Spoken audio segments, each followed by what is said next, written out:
After a 33-year leave of absence from his alma mater, I am pleased to present to you Dr. William Gates.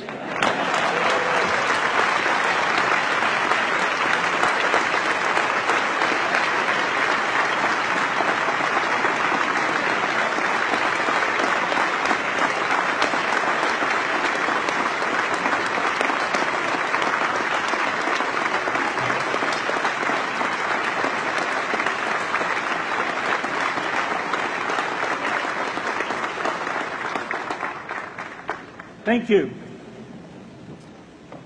President Bach, former President Rudenstein, incoming President Faust, members of the Harvard Corporation and the Board of Overseers, members of the faculty, parents, and especially the graduates. I've been waiting more than 30 years to say this. Dad, I always told you I'd come back and get my degree.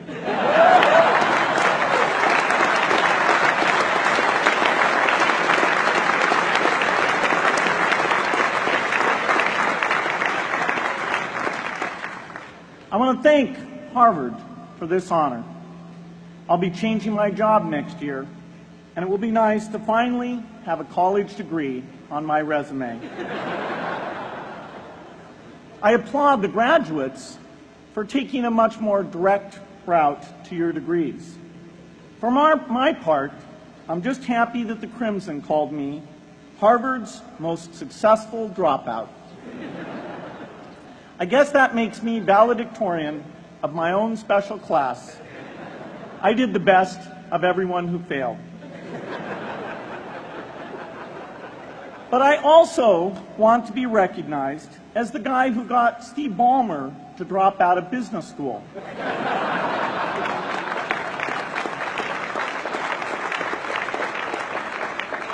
I'm a bad influence.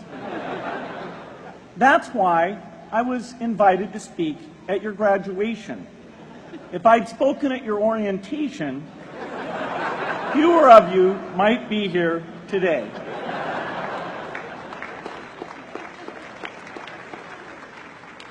Harvard was a phenomenal experience for me. Academic life was fascinating. I used to sit in on lots of classes that I hadn't even signed up for. And dorm life was terrific. I lived up at Radcliffe in Currier House. There were always a lot of people in my dorm room late at night discussing things because everyone knew that I didn't worry about getting up in the morning. That's how I came to be the leader of the antisocial group. We clung to each other as a way of validating our rejection of all those social people. Radcliffe was a great place to live. There were more women up there, and most of the guys were math science types. The combination offered me the best odds, if you know what I mean. That's where I learned the sad lesson that improving your odds doesn't guarantee success. One of my biggest memories of Harvard came in January 1975 when I made a call from Currier House to a company in Albuquerque, New Mexico that had begun making the world's first personal computer. I offered to sell them software. I worried they would realize I was just a student in a dorm and hang up on me. Instead, they said, "We're not quite ready. Come see us in a month," which was a good thing because we hadn't written the software yet. From that moment, I worked day and night on the extra credit project that marked the end of my college education and the beginning of a remarkable journey with Microsoft. What I remember above all about Harvard was being in the midst of so much energy and intelligence. It could be exhilarating, intimidating, sometimes even discouraging, but always challenging. It was an amazing privilege, and though I left early, I was transformed by my years at Harvard, the friendships I made, and the ideas I worked on.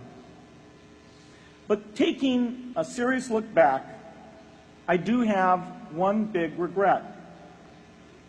I left Harvard with no real awareness of the awful inequities in the world, the appalling disparities of health and wealth and opportunity that condemn millions of people to lives of despair.